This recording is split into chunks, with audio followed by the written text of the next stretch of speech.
Time now for a look through today's newspapers, and I'm joined in studio by Alison Sargent. Hi, Alison. Hi, Stephen. You're starting with reaction to the Republican victory in Virginia's governor race. Yes, and papers agree that it is bad news for Democrats. One columnist for the Washington Post writes that it proves that the party is losing the voters that gave them the presidential victory in 2020.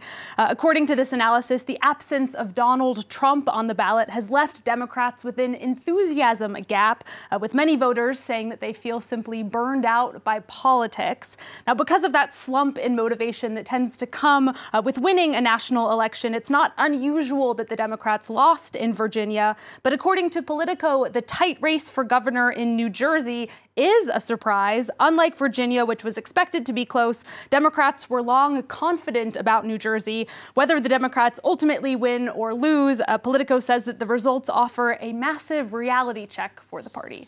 It allows me to use one of my favourite words about American politics, gubernatorial.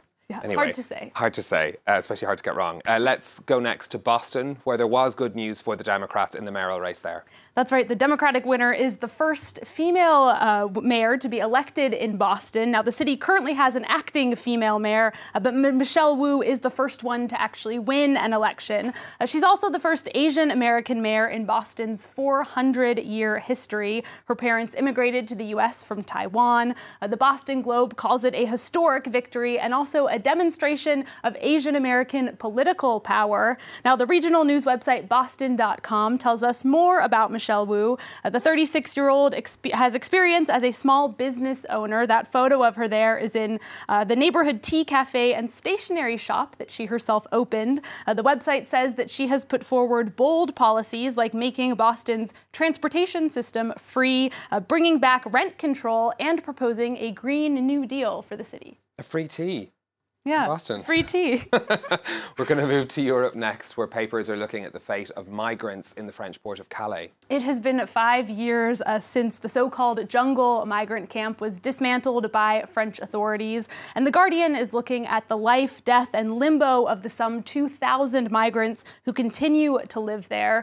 The paper writes that they're at the center of a political storm, with the UK developing plans to give jail time to asylum seekers who cross the channel. Meanwhile, the paper says there's growing hostility on the French side as well, with police carrying out daily evictions. Now, to avoid the creation of a new jungle-like camp, Le Figaro reports that French authorities are promising to house migrants, although they're not going to be allowed to stay in the city of Calais.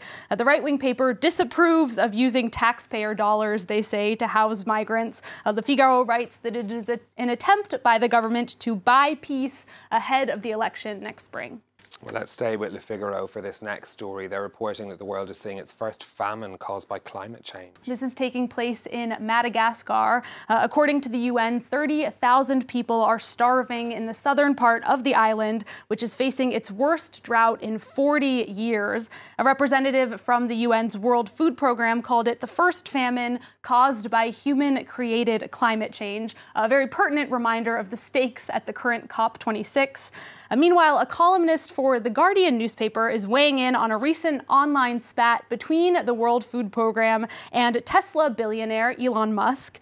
They asked him to contribute $6 billion to fighting world hunger, and he responded that he'd only do so if the agency could prove that the money would solve the problem. I love this headline here, riffing on Marie Antoinette, "Let them eat space."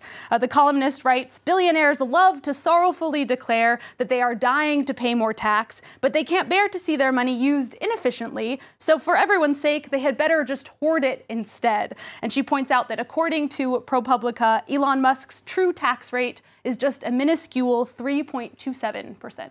Alison, it's 9:24 a.m. in Paris, and you have a very important announcement to make, which is related to the time. That's right, Stephen. This is a public service announcement for all of our female viewers that it is time for them to pack up and stop working for the rest of the year. This announcement comes from feminist group Les Glorieuses. Every year, they calculate exactly when women in France would need to stop working for their annual salary to properly reflect the share of work that they're doing.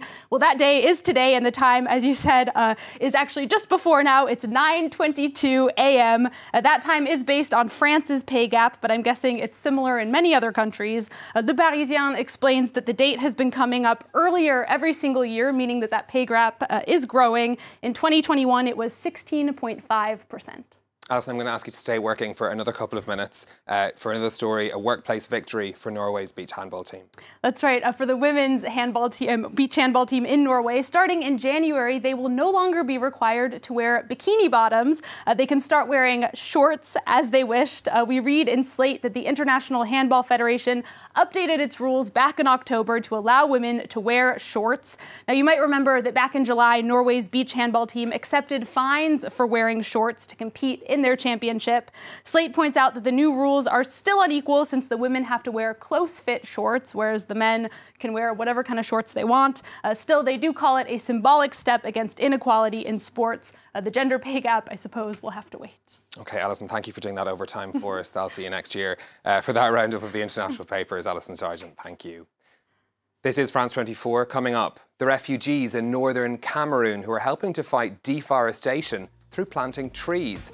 That's in our Focus Report, coming up in about 15 minutes after the news. Stay with us.